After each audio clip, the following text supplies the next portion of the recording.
آج آپ لوگ جانتے ہیں کہ میں پہلے فلمی دنیا میں تھا، فلموں میں کام کیا کرتا تھا، لوگوں نے میری بہت ساری فلمیں دیکھی ہیں۔ السلام علیکم ورحمۃ اللہ وبرکاتہ اور ہائی میں چارہ حیات۔ آپ سب اس انکل کو پہچان لیا؟ آئی تھنک سب نے پہچان لیا۔ ان انکل نے پھول اور کانٹے مووی میں کام کیا اور ان انکل کو سب پہچانتے ہیں۔ بٹ ایسا کیا ہوا تھا ان کے ساتھ کہ فلم کی دنیا چھوڑ کر ایک مولانا صاحب بن گئے؟ الحمدللہ۔ آج آپ سب ان انکل کے منہ سے سنو، انہوں نے فلم کی دنیا کیوں چھوڑے تھے اور کیسے مولانا صاحب بن گئے۔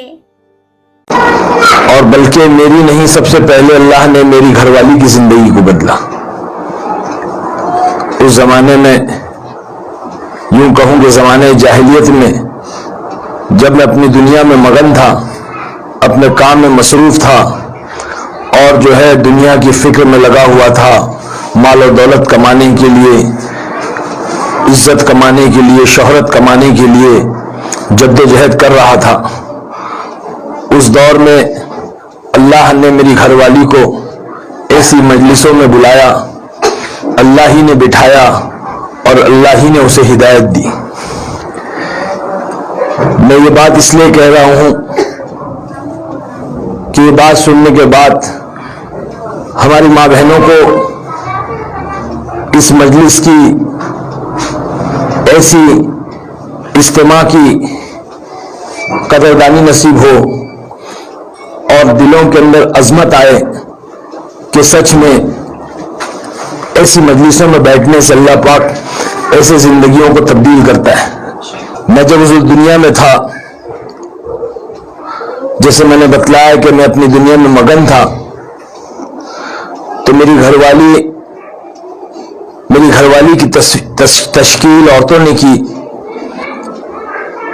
اور میری گھر والی ایسی مجلسوں میں جو ہفتے واری اجتماع ہوتا تھا، ہفتے واری تعلیم ہوتی تھی، وہاں جانے لگی اور وہ اللہ کی بندی وہاں جاتی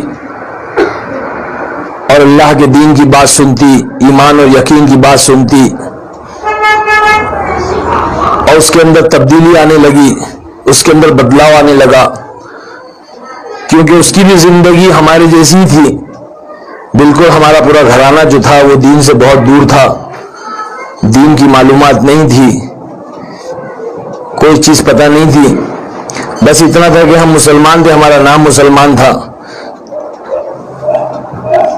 تو جب ہماری گھر والی ایسی مجلسوں میں جانے لگی اور جا کر کے اس نے دین کی بات سنی، اس کے اندر تبدیلی آئی، تو اس نے مجھے دعوت دی۔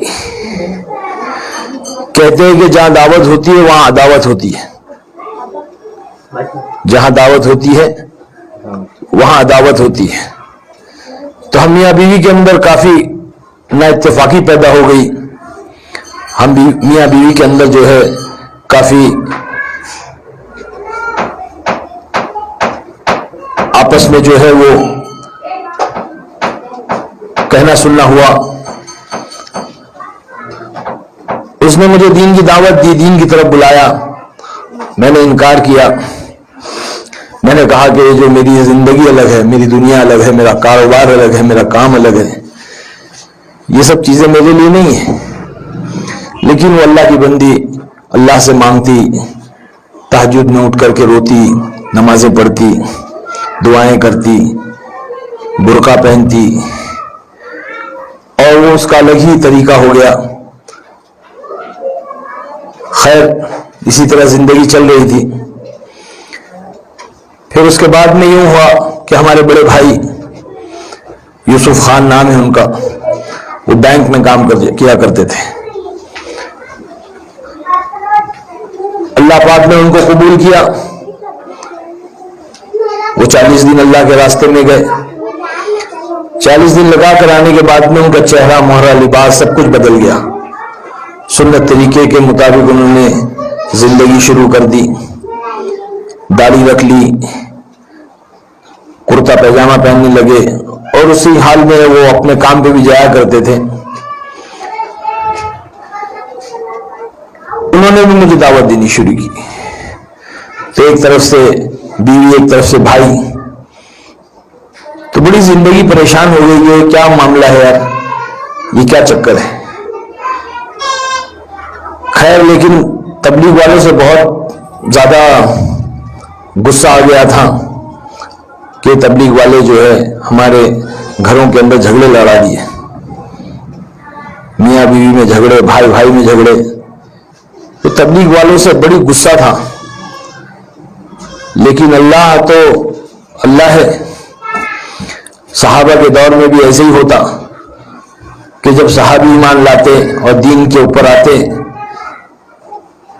تو ان کے گھروں کے اندر باپ بیٹے میں جھگڑا ہو جاتا، ماں بیٹے میں جھگڑا ہو جاتا، نا اتفاقیاں ہو جاتی، خیالات بدل جاتے. صحابہ کے دور میں بھی ایسے ہی ہوا ہے بالکل. لیکن ہمارے بھائی نے بڑی فکر کی. تو اس وقت میں ایک جماعت آئی تھی. اس جماعت کے اندر جو امیر صاحب تھے وہ اللہ والے آدمی تھے، بزرگ، سفید داڑھی تھی اور سفید لباس پہنے ہوئے تھے.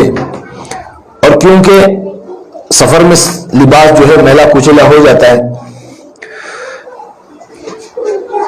تو ہمارے بھائی نے ان سے کہا کہ امیر صاحب ہمارے بھائی فلموں میں کام کیا کرتے ہیں اور وہ جو ہے جماعت والوں سے بڑا ناراض ہے، جماعت والوں سے بہت غصہ ہے، وہ بات نہیں کرتے، جماعت والوں سے ملاقات نہیں کرتے، تو کیسے ملاقات کی جائے. تو امیر صاحب نے کہا کہ میں ان سے جو ہے وہ تنہائی میں اکیلے میں ملوں گا، جماعت کی شکل میں نہیں ملوں گا. آپ مجھے اتنا بتائیں کہ جو ہے وہ کب جاتے ہیں شوٹنگ پر. تو ہمارے بھائی نے کہا کہ وہ صبح میں تقریباً 7 بجے، 6:30 7 بجے جاتے ہیں. تو فجر کی نماز کے بعد امیر صاحب جو ہے وہ بڑے اللہ والے آدمی تھے، وہ آ کر کے میری گاڑی کے پاس کھڑے ہوئے. گاڑی کے پاس کھڑے ہو گئے. اب میں پہنچا جب صبح اپنی گاڑی کے پاس، تو میں نے دیکھا کہ ایک بزرگ آدمی سفید داڑھی میں، میلے کچیلے کپڑے ہیں، کھڑا ہوا ہے. جاتے ہی انہوں نے مجھے سلام کیا. میں نے سلام کا جواب دیا. میں نے سوچا کہ شاید کوئی ساحل ہوگا، کوئی پیسے کی ضرورت ہوگی. تو میں نے اپنی جیب میں ہاتھ ڈالا پیسے نکالنے کے لیے. تو کہنے لگے نہ مجھے پیسے نہیں چاہیے، میں ایک سوال کرنا چاہتا ہوں. تو میں نے کہا کہ ٹھیک ہے پوچھے کیا بات ہے.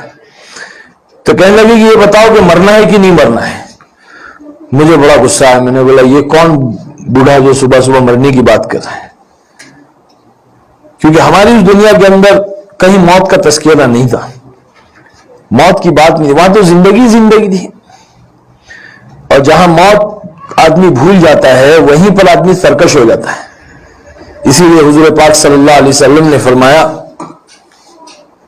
کہ روزانہ اپنی موت کو یاد کرو، بلکہ دعا بتلائی اللہم بارک لی فی الموت و فیما بعد الموت. روزانہ 25 مرتبہ جو اس دعا کو پڑھے گا اور اس دن اس کا انتقال ہو گیا تو فرماتے ہیں حدیثوں میں آتا ہے کہ اس کو جو اللہ پاک شہادت کی موت دے گا، شہیدوں میں اس کا شمار ہوگا اور جو اللہ پاک اس کا بڑا مرتبہ مقام دے گا.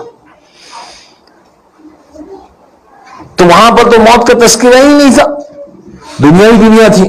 تو مجھے بڑا غصہ آیا کہ یار یہ کون بوڑھا جو ہے صبح صبح منوسیت موت کی بات کر رہا ہے. تو میں نے غصے میں کہا ہاں مرنا ہے، پہلے آپ کو مرنا ہے بعد میں مجھے مرنا ہے. تو امیر صاحب مسکرانے لگے، کہا کہ ہاں بالکل صحیح ہے، پہلے مجھے مرنا ہے بعد میں آپ کو مرنا ہے. اچھا یہ بتاؤ کہ قبر میں گاڑی جائے گی کہ داڑھی جائے گی؟ قبر میں گاڑی جائے گی داڑھی؟ اور غصہ آیا. میں نے کہا چچا آپ کیا بات کر رہے ہو، قبر میں گاڑی کیسے جائے گی، قبر میں تو داڑھی جائے گی. بیک اللہ پاک نے میری زبان سے نکالا اور بیک میں نے کہا کہ قبر میں گاڑی نہیں، قبر میں داڑھی جائے گی. تو کہنے لگے ہاں قبر میں گاڑی نہیں، قبر میں تو داڑھی جائے گی. تو پھر گاڑی والی زندگی کے لیے وقت کیوں ضائع کرتے ہو، داڑھی والی زندگی کیوں نہیں اختیار کرتے؟ داڑھی والی زندگی تو جناب رسول اللہ صلی اللہ علیہ وسلم کی زندگی ہے. بس یہ کہہ کر سلام کر کے چلے گئے. میں کھڑا رہ کر کے دیکھتا رہا کہ یہ کون بندہ ہے. اور اللہ والے تھے، اللہ والوں کی زبان سے جو بات نکلتی ہے وہ بڑی طاقتور ہوتی ہے. وہ کہتے ہیں نا دل سے نکلے جو اثر رکھتی ہے پر نہیں طاقت پرواز مگر رکھتی ہے، کہ وہ اللہ والی کی بات وہ جا کر کے دل میں اس طرح لگی کہ ایک چوٹ سی لگی دل میں، اور بار بار وہی دماغ میں بات گھوم رہی ہے کہ گاڑی جائے گی کہ داڑھی جائے گی، گاڑی جائے گی کہ داڑھی جائے گی۔ بس پھر میں نے وہاں سے اپنی گاڑی سٹارٹ کی اور میں نکلا، لیکن میرے دماغ میں وہی بات گھوم رہی تھی۔ اس کے بعد میں دل کافی نرم ہوا، وہ بات دل میں لگنے کے بعد